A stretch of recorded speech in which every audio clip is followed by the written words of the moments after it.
Immersion sonore de la destination Mayenne, le podcast qui vous emmène à la rencontre de passeurs de territoire.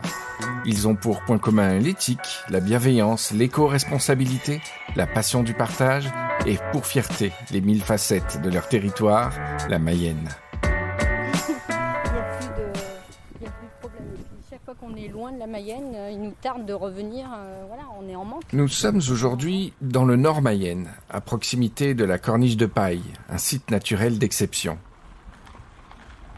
Une fois passé la commune de Gesvres, un chemin de terre nous conduit vers une petite exploitation nichée dans un écrin de 80 hectares de prairies. C'est celle de Louise et Philippe Billou. Allez-y. Merci. Du sucre, sans sucre ? Sans sucre, merci. À l'âge où certains prendraient leur retraite, Louise et Philippe, après une grande partie de leur vie à s'occuper des autres, ont quitté le Sud pour accomplir un vieux rêve, cultiver le safran. J'étais tombée à l'époque sur un reportage en fait, et puis j'étais vraiment séduite et je suis tombée amoureuse de cette fleur. Et puis je me suis dit, et puis j'ai commencé à faire des recherches, à me documenter, on est allé voir des safraniers, et puis voilà, de fil en aiguille, ça montait, ça cheminait toujours dans la tête. Et c'est un projet qui, comme quoi il ne faut jamais oublier ses rêves, et ça c'est important, il faut toujours les avoir. Et en fait, la vie a fait que, il y avait les enfants en études, pas pu, et puis après, ma maman qui a eu besoin de nous sur la fin de sa vie. Et donc on s'en est occupé jusqu'au bout. Et puis quand elle est partie, on a dit maintenant on va foncer. On va foncer pour notre projet, on va y aller. Et donc on a vu cette maison sur un site de notaire en fait. Et puis on est venu la voir. Cette maison, déjà on a eu un petit peu le coup de foudre quand même. Hein. Bon, elle avait énormément, elle a encore énormément de travaux, mais on le savait. En voyant le terrain, on savait, il était pentu et drainé, c'est ce qu'il nous fallait pour cette culture. Donc on savait que là, maintenant, on pouvait s'installer, on pouvait planter nos premières bulbes et on les a plantées un an après avoir acheté la maison. Durant 3 ans, sans être mécanisés, Louise et Philippe ont appris patiemment à maîtriser cette culture. C'est temps long, le désherbage à la main, la préparation, puis c'est en cours, lors de la floraison, où il faut, dans un laps de temps très restreint, cueillir les fleurs, les émonder pour recueillir le précieux safran, puis le sécher. C'est vrai que c'est beaucoup de boulot, mais on est tellement passionné par ce qu'on fait. Et cette fleur, en fait, elle vous fait oublier votre fatigue. C'est comme une femme après l'accouchement, ça a été dur, ça a été pénible.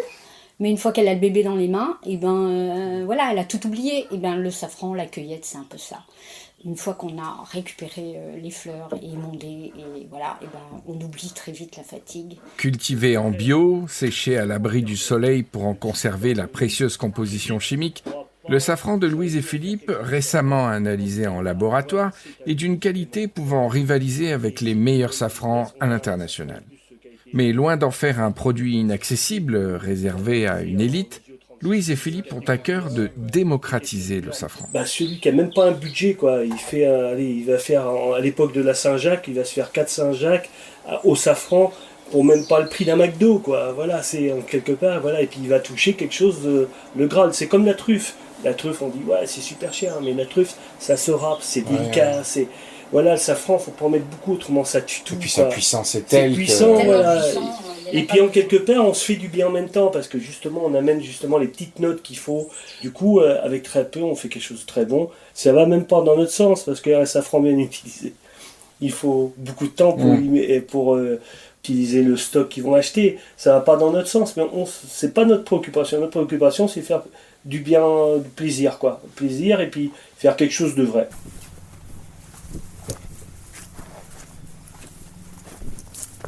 Le safran, déjà, l'origine, c'est la bulbe. Si elle est originaire de France, déjà, on a plus de chances qu'elle s'adapte sur un territoire français. Déjà, prendre une bulbe de qualité et qui se reproduit très bien. Donc après, c'est la façon de cultiver. On cultive sur une légère butte, sur un terrain drainé, en pente. Alors pourquoi en pente ? Parce que c'est l'eau stagnante qui est l'ennemi numéro 1. Il y aurait trop d'eau et ça, la bulbe, elle n'aimerait pas. La fleur pousse en premier et les feuilles après. Vous sentiriez l'odeur de cette fleur, mais Ça vous remplit. puissance Ah incroyable. ouais, c'est Ouais, une c'est très puissance. puissant. Et c'est pas le safran que vous sentez, c'est vraiment la fleur qui dégage une odeur, mais c'est magique. Donc là, on va pas vous montrer Oui, les oui. fleurs, mais on va vous montrer les pousses. Les pousses. Parce qu'elles arrivent. Hein. Voilà, j'ai peur de l'endroit où je marche du coup. Non, là non. Ok. Là non. Ah oui, je vois les petites pointes là. Vous les avez là. Et en fait, toute cette rangée-là, elles sortent bien. Là, il y en a là. Il y en a un peu plus haut. Voilà. Elles arrivent. Et tout ça, ça va donner des fleurs. Au surnom l'or rouge que l'on attribue généralement au safran, Louise et Philippe en préfèrent un autre peut-être moins connu, l'épice de la joie. Et lorsque l'on connaît le passé de Louise et Philippe, qui ont consacré une grande partie de leur vie à l'action associative et humanitaire, on comprend mieux le rapport entre l'épice et leur personnalité. Ils partagent le safran comme l'on partage une bonne nouvelle. Ils peuvent passer des heures entières à vous accueillir et vous parler des vertus de l'épice, parfois même en oubliant de vous la vendre. Mais les gens, ils aiment ça. Ils aiment quand on les prend pas pour simplement un porte-monnaie qui se déplace, quoi. Ils aiment qu'on leur parle franchement, ils aiment les gens authentiques et les gens vrais. Et ça on le retrouve dans tous nos rapports avec les autres. Et ils nous disent, franchement, vous faites passer votre passion et on vous écouterait des heures. Et généralement, les gens viennent, même les restaurateurs qui sont venus ici prendre du safran à la ferme, ils venaient, on n'a pas une demi-heure, pas plus. Hein. Et ils sont restés 3 heures. Voilà, donc, vous savez quand vous venez, vous savez pas quand vous partez. Voilà, c'est comme ça. C'est pour ça que les gens nous disent, mais vous donnez beaucoup de votre temps. Bah oui, mais on partage le temps. Le temps, en fait, il y a un vieux proverbe africain qui dit, vous avez les montres, nous on a le temps. Et ben nous, on prend cette philosophie-là. Vous avez les montres, nous on a le temps. Donc on le partage. Voilà. Moi, je suis pas jaloux des gens qui sont bien, mais au contraire, je suis embêté des gens qui vont pas bien, quoi. Donc, à partir du moment donné qu'on peut améliorer, même si c'est qu'un quart d'heure, la vie de quelqu'un, ben voilà, quoi. C'est quelque chose que tout le monde devrait apprendre à faire, quoi. Et ouais, cette épice s'y prête bien parce que, comme on disait, c'est l'épice de la joie. C'est vrai qu'on en consomme. On en consomme aussi régulièrement. Je pense que vous avez plus de safran dans le sang que beaucoup Oui, d'autres personnes. que d'autres personnes, c'est sûr. Bah nous on le teste, on l'essaye, on le marie à plein de produits différents, Mais, on goûte, on fait goûter nos voisins pour avoir leur avis et on se régale, quoi. L'avenir de l'exploitation loup safran ne sera donc pas de doubler ou tripler sa production, mais plutôt d'améliorer constamment l'accueil et la pédagogie auprès du public. En projet, un laboratoire, une boutique pour mieux accueillir les visiteurs et pourquoi pas, demain, développer l'hospitalité avec des tables d'hôtes. Nous, on préfère passer plus de temps avec les gens qui nous achètent le safran, plus de partage, que de rentrer dans un système très commerce, très libéral, et puis pour dire, bah voilà, notre vie nous plaît comme ça, et puis un peu l'humilité nous a toujours accompagnés, donc voilà, c'est l'humilité autour du safran, ça peut paraître bizarre, mais ça peut le faire aussi, quoi.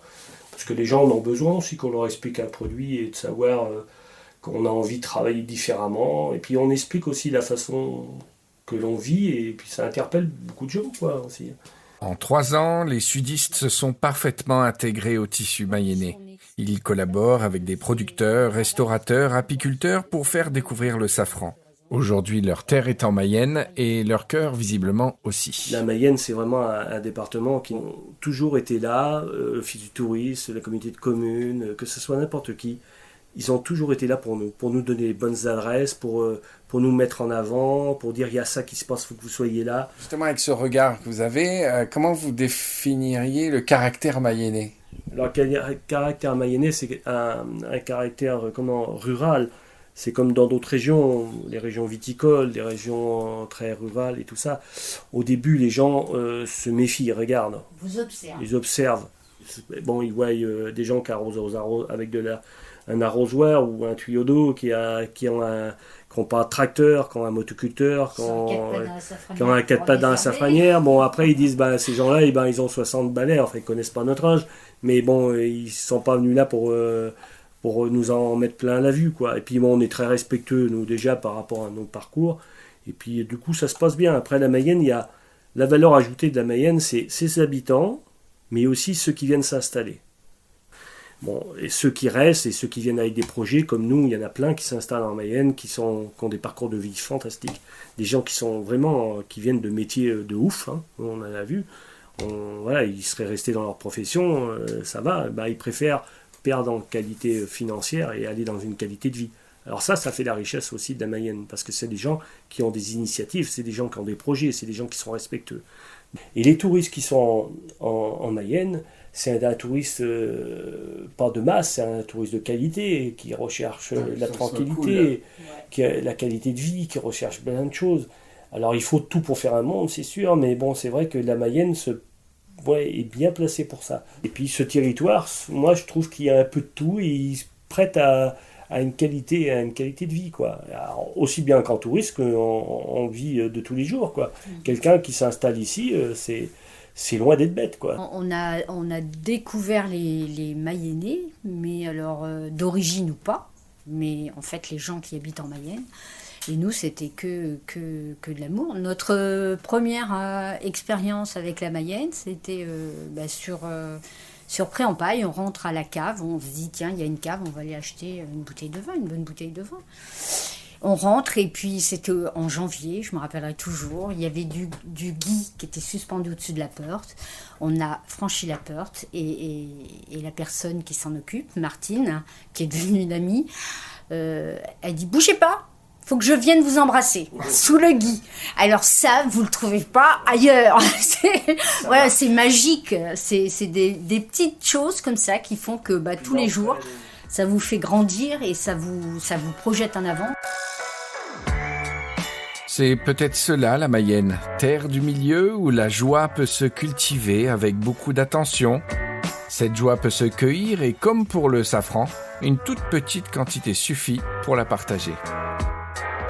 À bientôt pour de nouvelles immersions sonores de la destination Mayenne.